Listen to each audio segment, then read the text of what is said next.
Hello, this is Manav Ladha, and today we have learned a very important topic, that is balance sheet analysis. What is balance sheet? Balance sheet tells about the financial position of the company from the starting of the company till the end of the year. Profit and loss account, it shows the current year data. Every company will publish financial statement in annual report. Then we have the working capital, which is current assets minus current liability. It is important to run a business.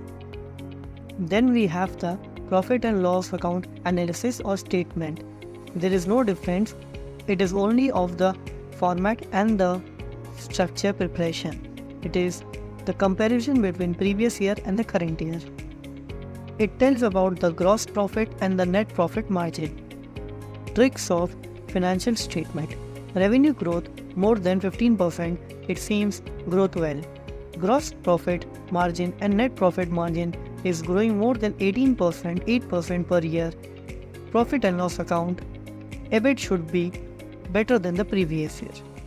In Module 11, we have learned about the Wipro company analysis part 1, where we have learned about the analysis, sales or revenue. Sale is not going high because it is below 15%, gross profit margin and net profit margin, and the current ratio, and etc.